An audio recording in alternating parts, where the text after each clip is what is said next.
Good morning, everyone. Still got some of these going here. Oh, and here is our. Okay, so it. Again, dear me, someone named the plant, so what, right? But we decided, since we do like to not offend anyone per se, we're calling this our wandering Israelite now. Look, you guys, isn't it beautiful? That it doesn't always bloom, but when it is in the right spot, look at that. Look at this beautiful bloom.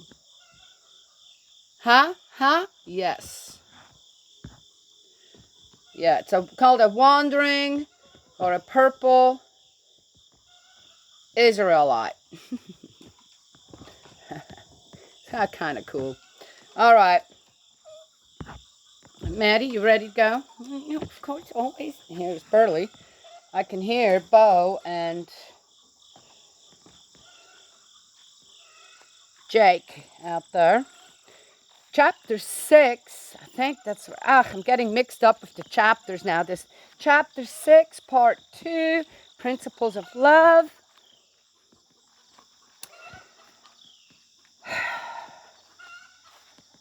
So, I've noticed a change in our dogs over the last few months. And it isn't necessarily against, come on, the people that they've shown aggression towards. Because at least one of them's been a longtime friend of ours.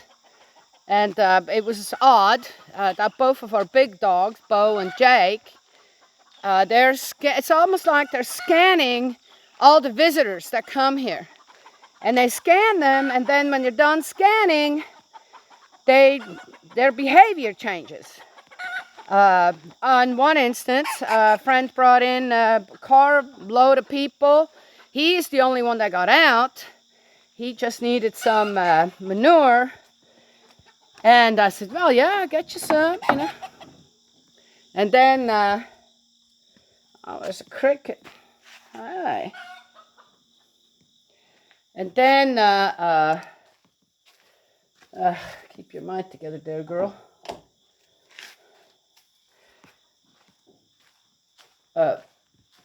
Bo immediately started circling the car and wouldn't let anyone out. There you are. And Jake, and then he placed himself, Bo placed himself, after he'd done that, okay, else is getting out of the car, he placed himself in front of the gate to the garden where my friend and I ended up, and he wouldn't move. It's like there wasn't anybody going to get in there. He's a pit bull mix, so is under voice control. That was the first time I've ever seen that behavior of these two dogs like that. And I was here by myself. But this did not just happen while I was here by myself. They're very friendly dogs. I can't see any reasoning for the change in their behavior due to their past behavior. That there's any kind of incident or this or that, nothing there. So Bo sat himself up in the front of the gate, and I could tell, I'm going with it. I'm like, okay, don't know who these people are in the car. I know my friends don't know who they are.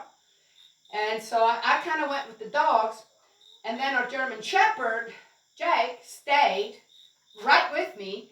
Anytime my friend tried to kind of get closer, he would come in between us, and his hackles were, I'm going, man, I had never seen this behavior in him.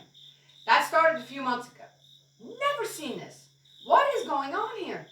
So I kind of just watched him because, they are under voice control. I am not worried to not be able to control one of my dogs, per se. Interesting behavior, though, so I wanted to see what was going on. And my friend kind of said, okay, come on now, wait. I said, don't interact with him right now. I said, I need to know what's going on with him. So there we go, and he started. I had to get him a little bit away, so I told him to get back up, sit down. He did. He didn't sit. He laid down like he was in attention and kept snarling. Just this weirdest, oddest snarl I've ever heard out of a dog. But he stayed. So I said, well, okay, go ahead and get what you need, this, that, you know. He did. And he kind of let me know. I said, well, I'm not scared. I said, I'm not either. And I'm not worried about them hurting you. I said, I just want to see, I want to know what's going on here. I have not in that magnitude ever seen them react like that. Both of them. One of them outside the gate, and then the other one was inside and wouldn't leave my side. Okay. Then the next one was, I had someone come over, I had extra food, and I had to ask the guy to get back in the car because Jake was, there was no way. We have plenty of visitors here where they don't show that kind of reaction. And I had to ask him, I said, look, I'm sorry. I said, it's not like you're a bad guy or this, just get back in the car.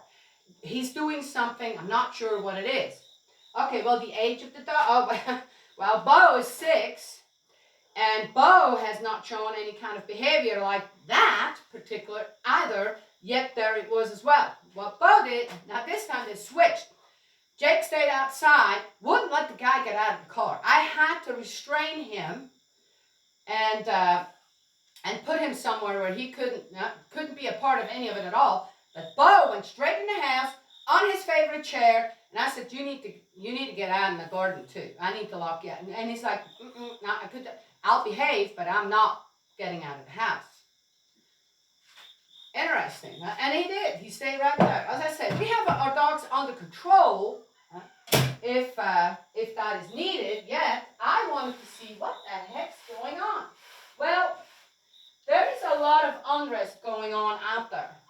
I know that with my other videos, one can have buts and ifs and I don't know what. Well, you are so religiously influenced, and so you can't see the bigger picture, this and that. Yet, my dogs, who are under the principles of creation, yet guided as well under the principles of love by me, by the people that live here.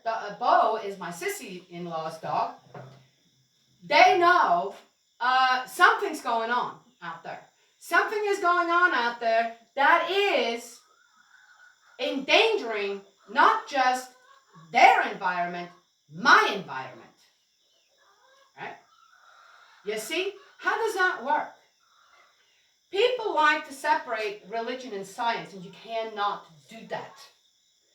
Because science, believe it or not, came before religion. That is a fact. I think that, and you can, I'm someone who pays attention to that. Oh, wow, how did you figure that out? Well, I know my animals well enough, even the ones that belong to someone else here, but they are here, I have a relationship with them through the principles of creation and the principles of love combined. So, I know them. I know, wow, this is odd. What's going on here? And I watched them. So, again, I don't think that the people that they showed this aggression towards, or this, we got to keep people at a certain distance, wasn't because they are not good people. It was almost in a way, they were directed by something I could not see, per se. I noticed the difference of what is going on with these dogs. To ensure that it will be known that don't come and mess on this homestead. There is protection there. When it comes to the principles of love, we tend to just, when it comes to love, we've got this big 4-letter word, and then we got that other 4-letter word. Starts with an F. That's also all about love.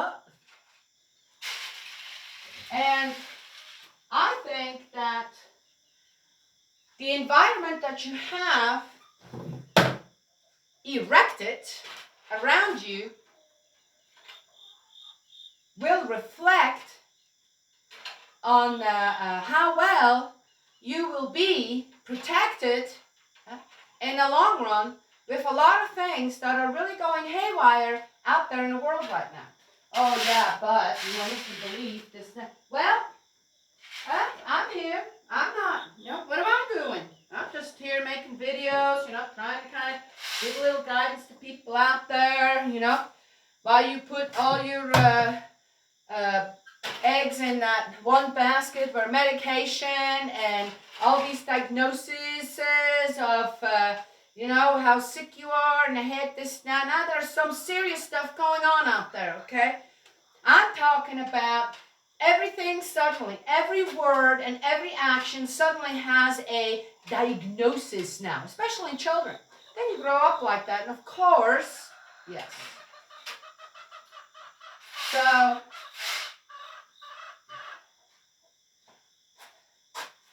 I know someone I've known since a child, and he was on Ritalin. Wonderful child. Oh my gosh, that boy was an absolute joy to be around. You know why? Let me tell you something.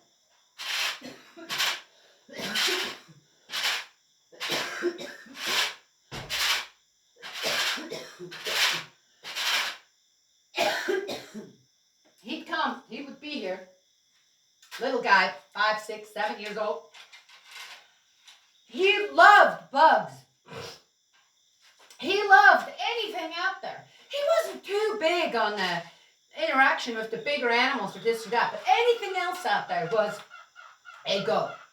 And he was out there all day long, and then he would come and talk about it. And of course, who am I? I've got time to listen. And the whole time that he was here, he wasn't on that medication.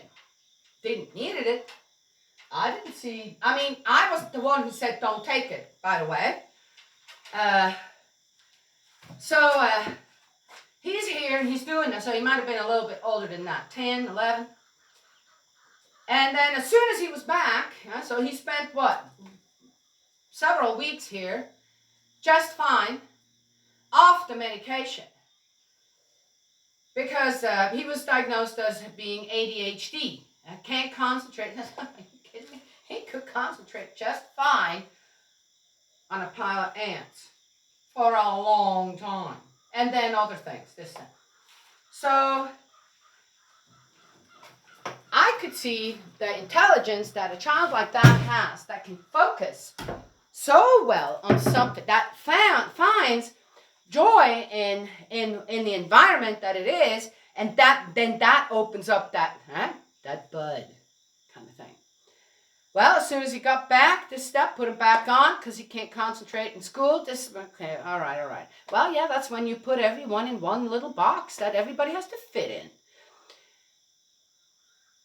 Well, so I had no problem with this child not being on anything. No problem. It wasn't a bother either. Oh, a bother. He loved to communicate. Loved. And he's still like that, really. But he's also come now, he's been brainwashed, okay, I'm going to call it what it is, into thinking that's what he has to have in order to, okay? Even though he was given the conscious choice of, oh, wait a second, I'm being given right now the chance to know who I actually am without the interference of chemicals that then change things around in my brain so I fit into that box. This isn't the only child, but it's one that I've seen later on, and it's like it starts to control your life. Very sad, but that's what it is. So the interesting thing, to go back to our dogs, is that somehow they have picked up either on the nuances with the people that they are around, or their own due to the fact that they are connected to everything in the principles of creation, which means they're also connected to what? To the origin of the principles of creation, the one that created all the science out there, which is who? Exactly, God, our heavenly parent, the Almighty Father. Okay? Yes. So,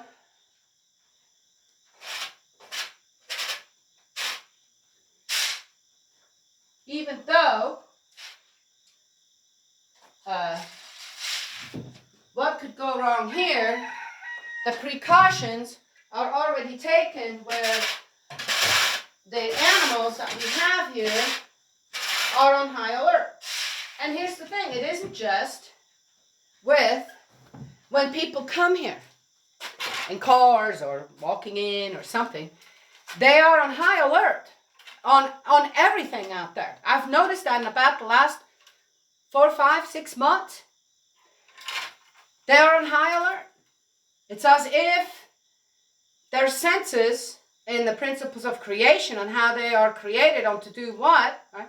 Which in this case, these dogs are protecting us, right? Shielding us. It has heightened. Their senses are heightening. Yeah, very interesting. I found that very interesting to see that. Anyway, one could think of however whatever they want to, you know. Some would look and say, "Oh, I've got suddenly, I have now a mean dog. They're developing into mean dog." No, they're not. Again, it's just like I just told with the child, right? So unwilling. We are so unwilling to heed the warnings. Right?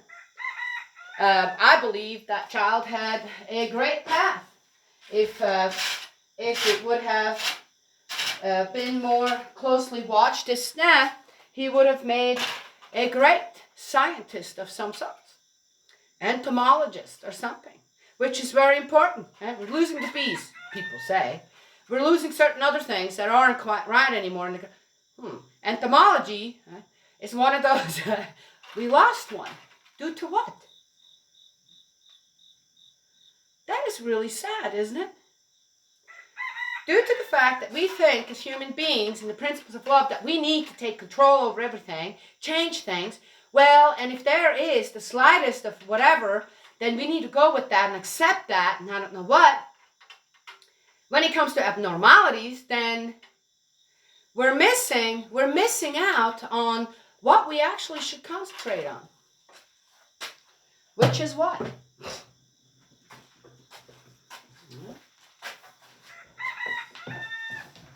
Again, when it comes to the principles of love,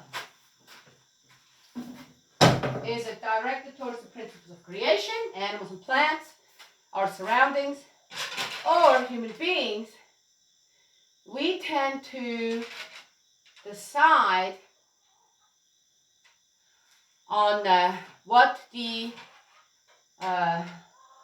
most desirable want is, rather than what the most desirable need should be.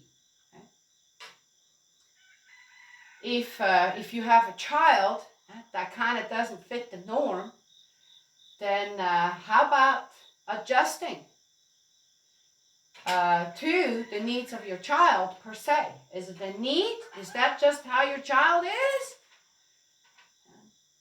No, it's not like my friend's boy or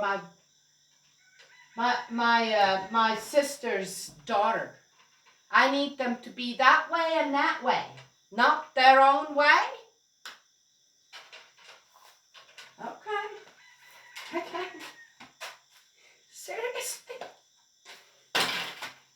I don't know one person out there, personally, who's on depression medicine, anxiety medicine, this, that, where it's actually done any good in the long run. Not one.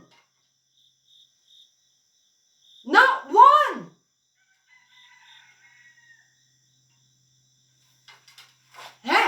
sad thing is, now they can't get off medication.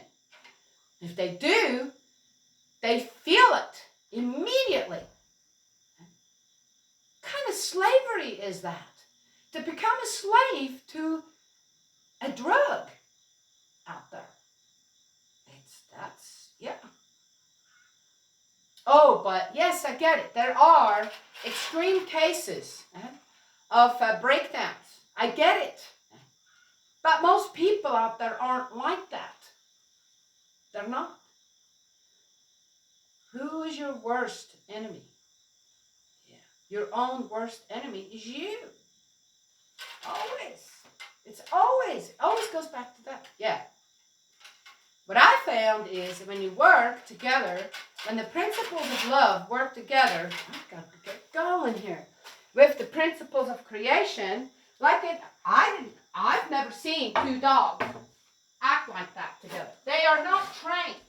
Nobody trained these dogs, okay? Bo has a unique history with my sister-in-law where she was moving and she wasn't going to take the dog. It wasn't really her dog. It was, with whoever she was there, that was their dog, really. And Bo, when she got ready to I'm going someplace else, better for me, Bo jumped into the truck and wouldn't get out. She tried to get him out. He'd be on the passenger side. She tried to get him out, and he'd go over to the driver's side. Then she goes, and then she says, oh, okay. She said, that went on for a while, and I'm going, okay.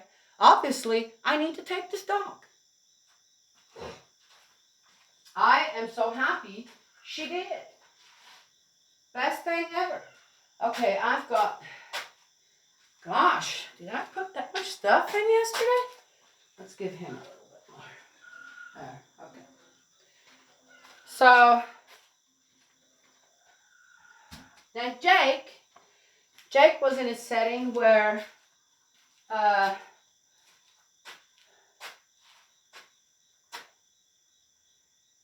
it just didn't work out very well. The place wasn't very big. It was in a city, and Jake developed some odd, very sensitive dog. Odd things, odd behavior with his bodily functions, and so in a busy family where, and then you have on top of that have to deal with that, it's very difficult. This dog did not work out. So we got him here. And yeah, it took a little while, but now Jake is Jake. Jake can be Jake now. Right? And he's, I guess, taken his cues somewhat from Bo, who's older. Yet, again, the way those two work together without anyone having trained them, for the protection and safety of their people, okay? The principles of love that they are around, that they are also profiting from, they're not willing to let anything happen to that. That is a beautiful thing. And that is on how the principles of love and the principles of creation work together. It becomes, when it has a chance to bloom, right? Even in times of danger, in times of uncertainty, it starts to bloom. The relationship between these principles start to bloom. Right? Especially when they are under the direction of whom? Of course, our Heavenly Parent, our Heavenly Father, God. Of course.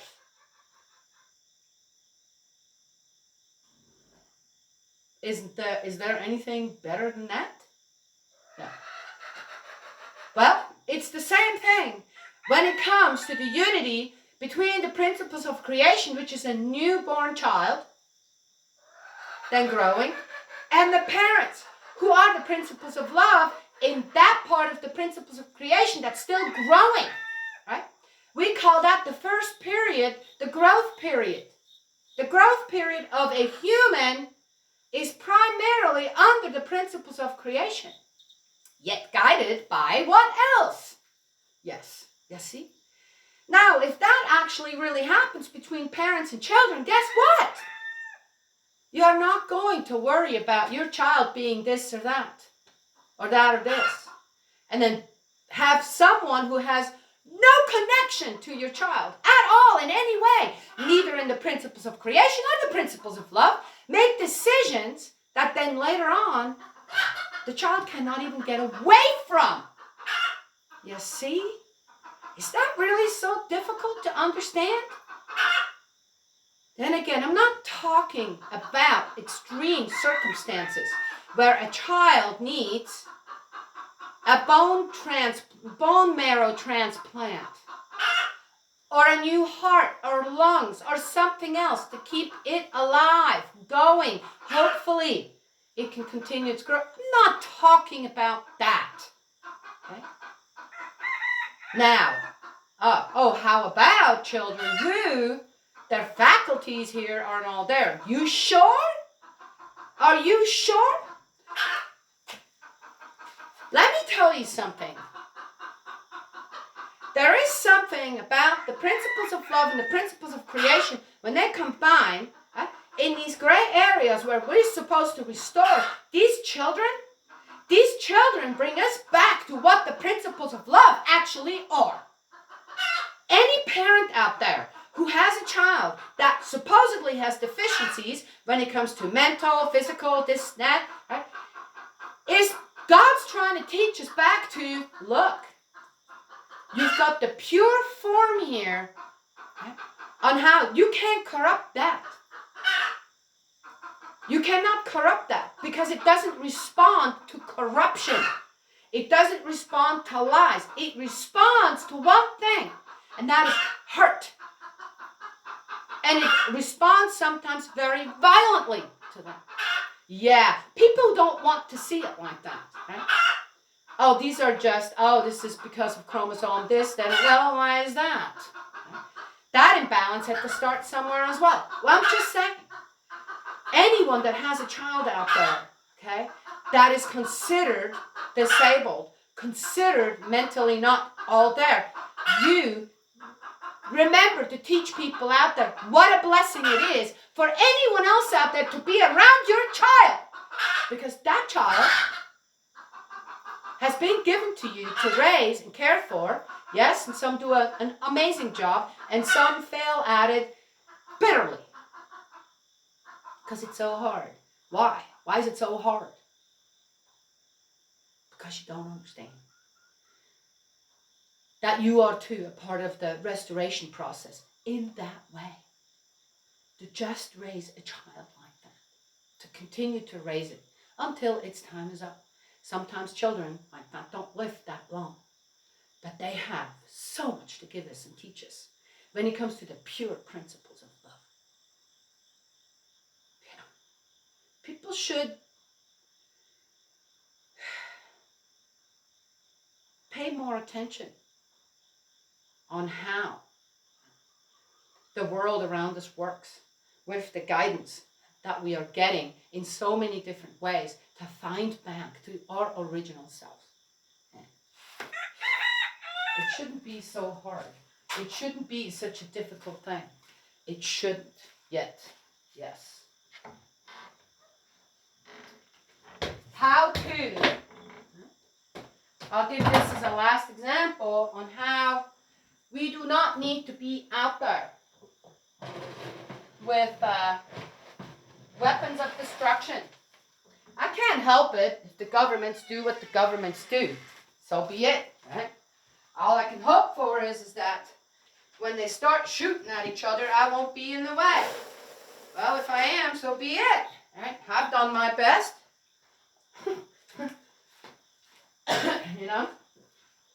Anyway. An incident was brought to my attention recently at Walmart here. We live way out here in the boonies, this, that. I mean, God Almighty, you know, is this really going to be a conflict with anyone? I've never seen one. So, but, you know, if you got something drilled into your head long enough, all right. So,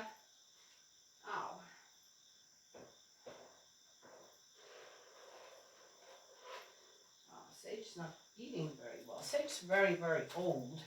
He's got to be close to about 30 years old now, too. Not such a great age for a little donkey like that, but considering that he has suffered under starvation and abuse as well, that sometimes can shorten your lifespan.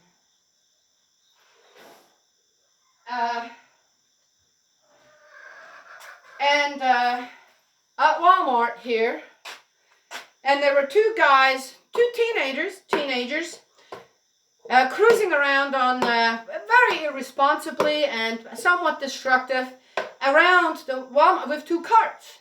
Each one had one. And the person that related the story said, I got in there, I have a bad knee, I just needed something to hold on to. There was not one cart anywhere. So he walks in and he sees them going, right? And goes to where he's going to say, I'd like to, hey, you got a couple of teenagers here. I don't think they should be doing what they're doing, you know. And can you, and I'd like to have one of them carts. Oh, it took forever to get a manager. It took then nothing got done anyway, and they kept on cruising around. And, my friend just went on and got done what he needed to do and left, and was just, wow, great. Comes home, tells me to start. I'm going, hey, so is this starting here now? Okay. So what? Oh, because of the color of their skin, nobody said anything? Well, I remember years and years ago when my son was a teenager and went to Walmart and created some havoc. Okay, I don't know, probably the same thing, cruising around with carts. Yeah. They had no problems telling my son and his friends, get out of here. You're banned from the store. From being loud. Oh, now that's not happening anymore? All right, so what are we inviting here, right? How is that helping these young people? It's not. And why are they acting like that? Oh, well, we're assuming now, because my son did that. Huh? I know other people, young people, who did that. Huh? So it's what do we do about it? Well, I tell you what I would have told, well, you go up and you get in their face. Why? You're the adult. Why can't, how many big burly guys do we got here? Well, how come no one went up and said, hey, I got an elderly lady here. She needs that cart. Are you using that? If not, would you please? For example. I probably would have gone up and said, hey, guys, there are no carts out there. You have got two that I would really like it because I'm having a little bit of a hard time. Could you please give me that? Right? And then, how about, would you guys like to go out? This looks like you've got lots of energy going here. Would you like to go out in the parking lot and go and get some of them carts and bring them in? That would be cool. Then see. Right? Okay, is it going to just turn out? Maybe, maybe not. But if you don't give it a try, how will you know? The one thing that disruptive teenagers count on is on you getting mad. And when you get mad, then they can be mad back at you if you confront them. If you don't say anything, what are you doing? You just gave them the freedom to disregard any kind of propriety, respect towards the environment that they are in and the people that they are around. Yes, see? So, yeah.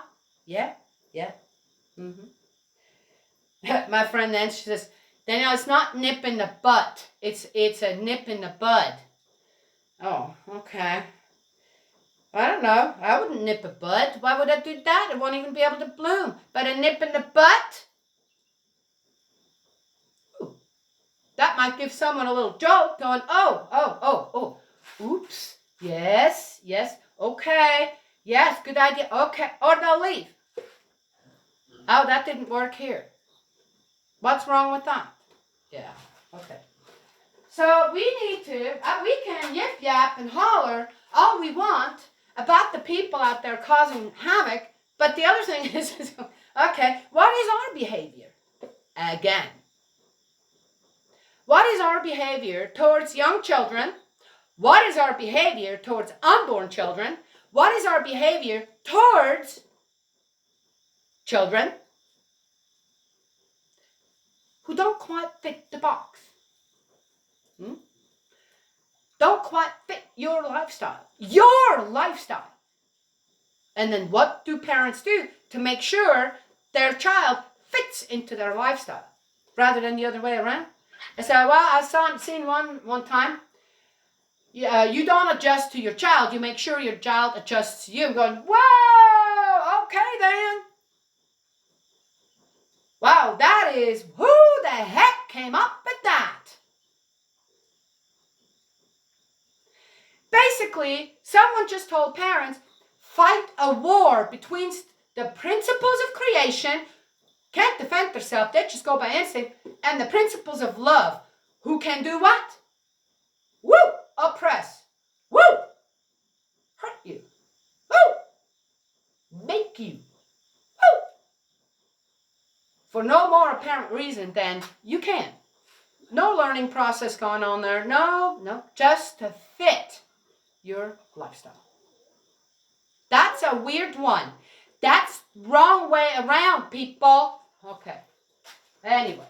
Okay, I've got to get going here. Anyway.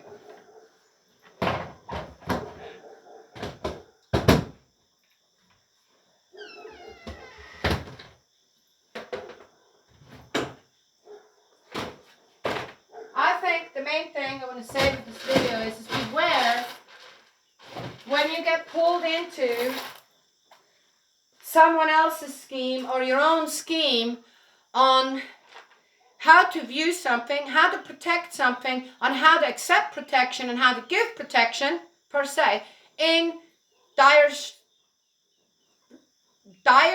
circumstances. And ask yourself, why are you most comfortable with that? Why are you more comfortable? This is, again, not in extreme situations, okay? Where people, get all skivvy-divvy and flash down the street, woohoo, which, man, just some said, hey, you can go and do that in Berkeley, California. Send them to where they want to belong, where they want to be. Huh? Yeah. Well, most people do that aren't quite 100%. And, you might want to worry about your children. I'm just saying this is not an ideal world where everybody can just go and cruise around naked. Okay? It's not.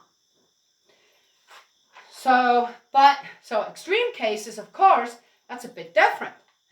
Yet they're still out on the street too.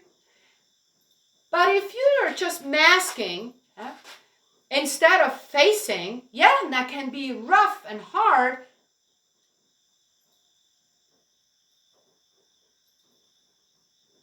A problem that is going on with you, mainly the reason why parents don't want to take on a difficult child and put it on medication so it fits the boxes because they don't want to deal with that.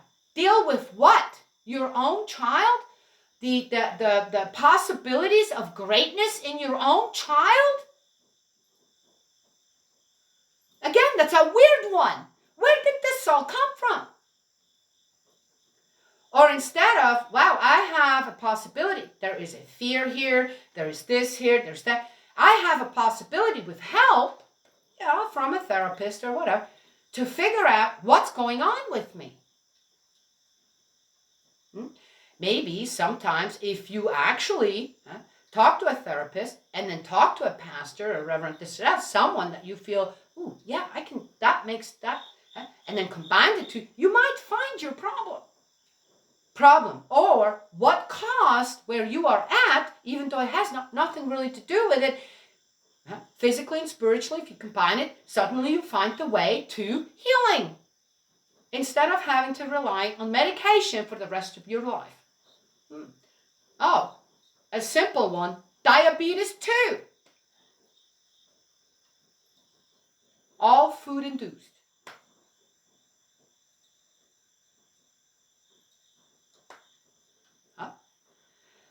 Yet how many who have that are actually willing to change their diet to where they are on no medication? The damage is already done, so you're going to have to be careful from then on. And how many just taking the medication? Never learn about their condition, never actually go and see what causes it, why it developed this now. Right? Interesting? Yes. Yes. So that is an example on the side of the principles of creation per se. Your body gave out due to the fact that you didn't take care of yourself. Now, how about in the principles of love? Same thing? No. You got into some kind of a direction in that area, often instituted and presented by others who think they got it all, and it fits for you, time-wise especially. It's a quick fix. Instead of examining, okay, what is going on? Do I want this for the rest of my life? Do I want to live like this for the rest of my life? Is that really who I am? Or is there a little bit more to it? Just saying. All right. Well, that's it. I got to get out there and feed everyone. God's love and blessings always. And no doubt there'll be more to talk about.